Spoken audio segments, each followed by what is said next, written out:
बिस्मिल्लाहिर्रहमानिर्रहीम। आज हम प्रीडिकेट्स के बारे में बात करेंगे।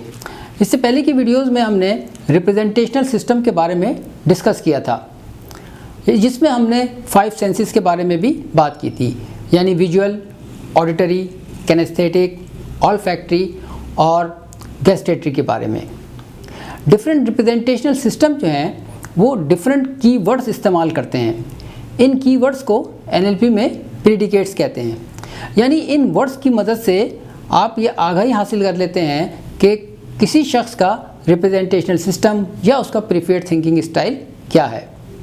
अगर आप अपने बारे में या अपने प्रीफर्ड थिंकिंग स्टाइल के बारे में जानना चाहते हैं तो उसका आसान तरीका ये है कि अगर पास्ट में आपने कुछ मीटिंग्स अटेंड किए हैं या आपने क्लाइंट से डिस्कशंस किए हैं, तो आप अपने जहन में उन डिस्कशन को रिव्यू करें और आप देखें कि आपने क्या क्या वर्ड्स उसमें इस्तेमाल किए हैं। तो उन वर्ड्स के ज़रिए आपको अपने पीटीएस के बारे में पता चल सकता है। इसी तरीके से आप अपने दोस्तों के बारे में, अपने कोलीग्स और अपने मैनेजमेंट के दूसरे लोगों के बारे में भी आगाही हासिल कर सकते हैं। आप पीछे बोर्ड पे एक चार्ट देख रहे हैं।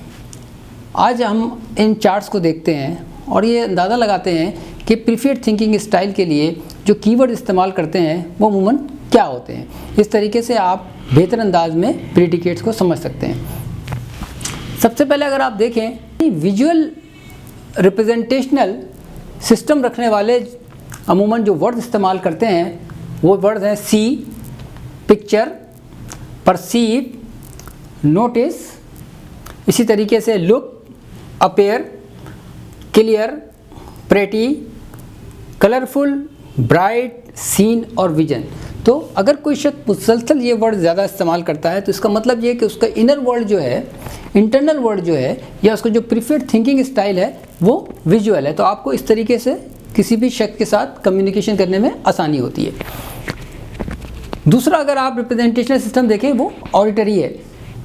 ऑडिटरी में अगर आप देखें जो वर्ड इस्तेमाल करता है ज़्यादातर या किए जाते हैं, sound, hear, discuss, listen, talk, call, quiet, noise, loud, scream, announce और क्राई।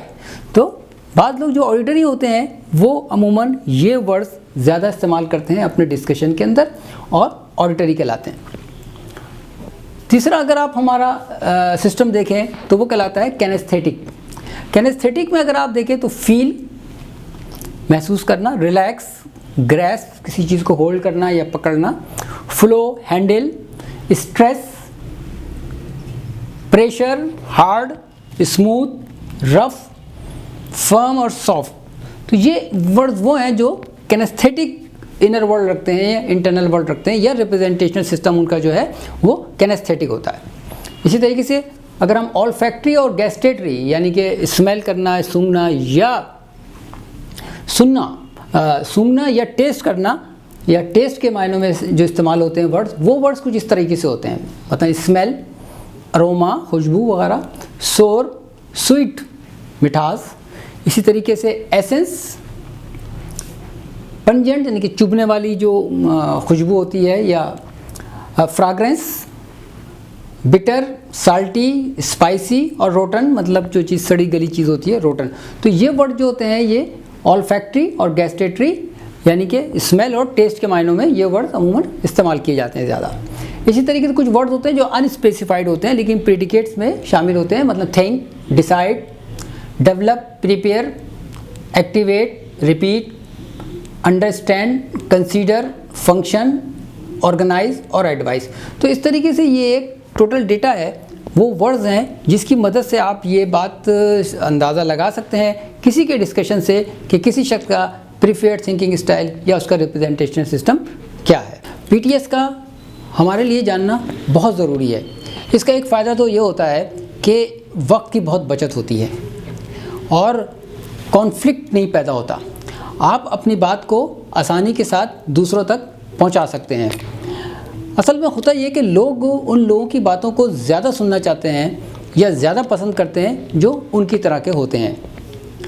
अगर कोई आप प्रपोज़ल तैयार कर रहे हैं, अगर आप कोई प्रेजेंटेशन तैयार कर रहे हैं या आपके जहन में कोई आइडिया है जो आप अपने दोस्तों के साथ शेयर करना चाह रहे हैं, अपने कोलीग्स के साथ बात करना चाह रहे हैं या मैनेजमेंट को पेश करना चाह रहे हैं, तो आपके लिए ये इंतहाई ज़रूरी है कि आप उन लोगों के PTS को समझ लें और उनके PTS के मुताबिक अगर आप अपनी प्रेजेंटेशन या आइडिया को पेश करेंगे या अपना कंट्रीब्यूशन देंगे या पार्टिसिपेट इस अंदाज में करेंगे तो आपकी बात को ज़्यादा आसानी के साथ लोग समझेंगे और उनको भी आपकी बात समझने में किसी किस्म की दुश्वारी का सामना नहीं करना पड़ेगा।